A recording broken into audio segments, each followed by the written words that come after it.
Hola, un saludo cordial para todos ustedes. Soy la doctora Aracelis Nieves Maisonet.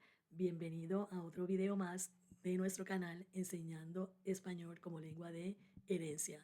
Hoy hablaremos de un tema importante y este es cómo diseñar un programa de español de herencia que satisfaga plenamente las necesidades de nuestros estudiantes. Específicamente distinguirás 10 aspectos fundamentales a considerar para lograr esta efectividad. Estos aspectos han sido extraídos de las investigaciones de varias expertas en los temas de español de herencia, del translenguaje y de la pedagogía culturalmente responsiva.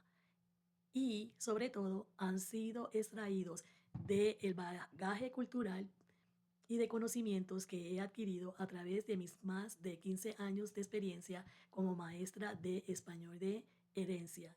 Sin más preámbulos, vayamos a estos aspectos. Y el primero es la centralidad en la identidad y en la validación transcultural.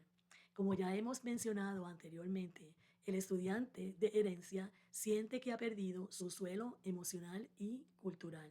La sensación de no tener un origen sólido puede generar ansiedad y desmotivación escolar. Por lo tanto, el Salón de Español de Herencia debe ser un lugar de acogida, un sitio donde ellos se sientan como en su casa, que son respetados, que son queridos, que son mimados, y la maestra debe ser una figura maternal. De esta manera, se permite que el alumno traiga elementos de su cultura al aula para que el desplazamiento no sea una ruptura traumática, sino una transición.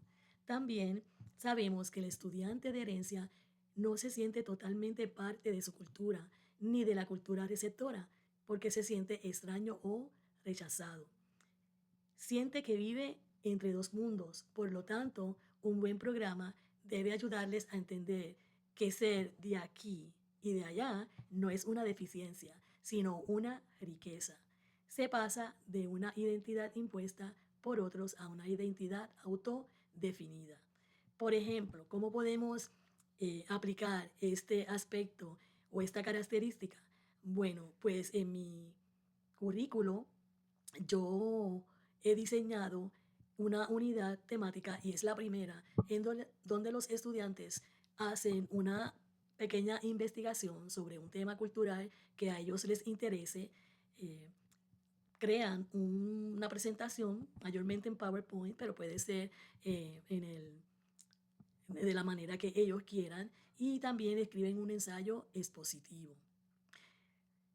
El segundo aspecto, la pedagogía culturalmente responsiva. ¿Qué quiere decir esto? Esta pedagogía se centra en usar las fortalezas culturales, conocimientos previos y experiencia de nuestros estudiantes para hacer el aprendizaje más relevante y efectivo, reconociendo y validando las identidades transculturales y conectando el currículo con el mundo real para promover la equidad y el éxito académico de todos. ¿Cuáles serán estos principios fundamentales? El primero, la autoconciencia del educador. El maestro tiene primero que reflexionar sobre sus prejuicios e ideologías sobre la raza, la clase, el género, para entender cómo influye todo esto en sus estudiantes. Segundo principio, el reconocimiento y reducción de sesgos. Esto es, hay que identificar y desafiar las desigualdades del sistema educativo y de la sociedad en general que afecten el acceso de los estudiantes a oportunidades educativas de calidad. Tercer principio, la integración curricular. Debemos usar las culturas y experiencias de los estudiantes como contenido en todas las unidades temáticas, rechazando materiales sesgados o estereotipados. Cuarto principio, conexión con el mundo real.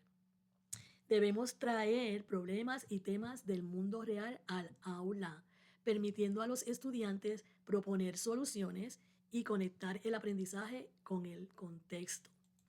Próximo, altas expectativas. Debemos mantener la creencia siempre de que todos los estudiantes son capaces de lograr el éxito académico, fomentando su potencial.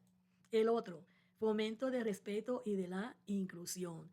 Debemos promover un ambiente del aula donde se valoren las diferencias culturales y se construya confianza mutua. Colaboración con familias y comunidad. Hay que trabajar activamente con las familias y organizaciones locales para entender y apoyar las necesidades educativas de los estudiantes. También hay que tener una comunicación sensible. ¿Qué quiere decir esto? Hay que comunicarse de maneras que sean cultural y lingüísticamente apropiadas para los estudiantes y sus familias, construyendo relaciones sólidas. El próximo, un enfoque centrado en el estudiante. Esto es identificar y usar los intereses, conocimientos previos y estilos de aprendizaje individuales y también las inteligencias múltiples de los estudiantes para motivar y comprometer a todos ellos. Seguimos. La próxima característica o aspecto, honrar diferencias y el repertorio lingüístico completo. Sabemos históricamente que la escuela ha castigado las variedades dialectales de los estudiantes. Un programa de español de herencia efectivo hace todo lo contrario. Como pueden ver en la transparencia, existen 4 tipos de variedades lingüísticas. La primera son las variedades diatópicas, esto es, geográficas. Esto incluye la variante regional de una lengua con diferencias de pronunciación, vocabulario y gramática. La segunda variedad son las diástricas. Varían según el nivel socioeconómico o educativo del hablante. Hay diferencias en el habla por la edad del hablante, por ejemplo, entre jóvenes y mayores. El tercer tipo, las variedades diafásicas. Aquí su uso que se adapta a la formalidad de la situación coloquial, profesional o familiar. El cuarto tipo, las variedades diacrónicas, se refieren a cambios en el idioma a lo largo del tiempo, como el español antiguo frente al actual. ¿Cómo podemos aplicar esto? Un ejemplo sencillo. Podemos pedir a los estudiantes que realicen un diccionario de la familia. Pueden entrevistar a sus mayores para recopilar expresiones propias de su región o origen, comparándolas con el estándar y jerarquizarlas. Por ejemplo, la palabra troca con la palabra camioneta. Próximo aspecto, la instrucción como primera lengua. Aquí el estudiante herencia suele tener una competencia oral alta, pero una alfabetización académica menor. No enseñamos, por ejemplo, cómo pedir un café en el salón de español de herencia. Se enseña a analizar textos, a argumentar y a expandir el vocabulario que ya poseen. ¿Cómo lo hacemos en una clase de español como primera lengua? Un ejemplo para aplicar esto, pues mira, los estudiantes pueden investigar sobre un tema cultural de interés, escribir un ensayo expositivo y presentarlo en clase. El mismo ejemplo que le di en el primer aspecto, ¿verdad? Próximo, plan de estudios flexible y adaptable. Esto quiere decir que el currículo de español de herencia se adapta a las necesidades de los estudiantes y les permite personalizar su aprendizaje en función de sus habilidades y objetivos, diferenciando en el contenido, en el proceso y el ambiente y el producto. Repito, se adapta a las necesidades de los estudiantes y les permite personalizar su aprendizaje en función de sus habilidades y objetivos, diferenciando el maestro en el contenido, en el proceso, en el ambiente o en el producto. Por ejemplo, en el contenido. Aquí lo que los estudiantes aprenden o acceden a la información. Por ejemplo, textos variados, apoyo pedagógico, recursos diferenciados. Diferenciar en el proceso. Aquí son actividades que realicen los estudiantes para comprender el material. Por ejemplo, experimentos prácticos, debates, investigación independiente. Diferenciación en el producto. ¿Cómo demuestran los estudiantes su comprensión de lo aprendido? Por ejemplo, informes escritos, presentaciones, proyectos artísticos, enseñando a otros. Y la diferenciación en el ambiente se refiere a cómo, por ejemplo, estructuramos el salón de clases. Pueden ser un rincón tranquilo para ellos trabajar individualmente, asientos flexibles, espacios de colaboración, dividir los grupos en subgrupos de 4, ¿verdad? Y otras maneras de dividir. Seguimos, el aspecto número 5, la promoción de la conciencia crítica. Y aquí estamos basándonos en la pedagogía crítica de Pablo Freire. ¿A qué se refiere esto? Pues primero se refiere al proceso por el cual los estudiantes alcanzan una comprensión crítica de su propia realidad sociohistórica y de las fuerzas de opresión que las configuran. No es solo un conocimiento intelectual, sino una conciencia profunda que lleva a la acción transformadora. Busca que las personas pasen de una conciencia ingenua o fatalista a una conciencia crítica. Tanto el educador como el educando son a la vez aprendices y enseñantes. La conciencia crítica o la pedagogía crítica se opone a la educación bancaria, donde el educador deposita conocimientos en la mente pasiva del alumno como si fuera una cuenta bancaria. Un ejemplo para aplicar esto puede ser que los estudiantes reflexionen, por ejemplo, sobre las estructuras de poder que dicen que un español es mejor que otro, o sobre las ideologías de raza, de género y clase que se reproducen en los libros de texto o en la literatura. Próximo aspecto, el uso del translenguaje. Los estudiantes, como sabemos, pueden hablar inglés y español simultáneamente, según sus necesidades comunicativas, y esto se debe honrar en el Salón de Español de Herencia. En este currículo o en este salón, los estudiantes tienen un espacio seguro en el que hablan, leen, escriben e investigan y aprenden sin avergonzarse, porque a muchos de ellos le han dicho en el pasado que no pueden comunicarse bien en inglés, en español o en ambos.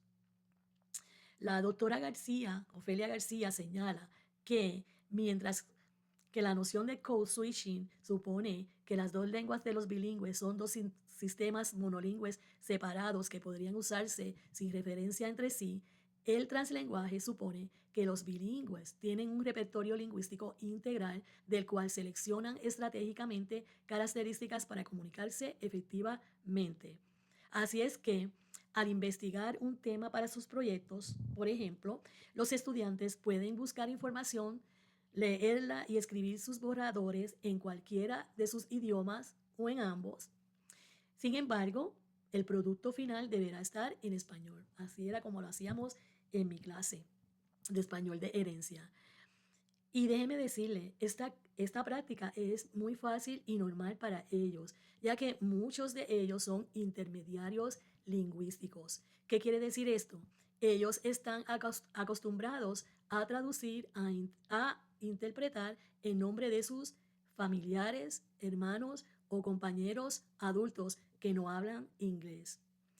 Según la doctora Crafter, ella realizó dos estudios con intermediarios lingüísticos infantiles y descubrió que la intermediación lingüística mejora la confianza, fortalece el sentido y pertenencia de los estudiantes a la escuela y los fortalece al sentirse respetados y admirados por los demás. Así que el que ellos usen el translenguaje en el salón de clase los va a impactar de muchas maneras positivamente.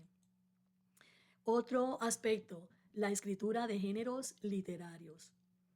Escribir tiene muchos beneficios. En la clase de español de herencia, específicamente en el currículo que yo diseñé, los estudiantes escriben un ensayo expositivo, un ensayo persuasivo, un cuento, una poesía y también un mini play en el tercer nivel.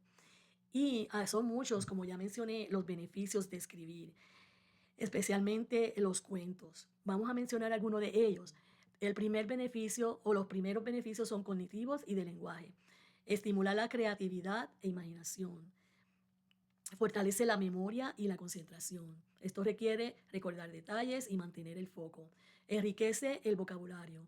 Esto quiere decir que amplía el repertorio de palabras y mejora la expresión escrita y oral. El escribir también desarrolla el pensamiento crítico, ayuda a estructurar a ideas y a formular hipótesis.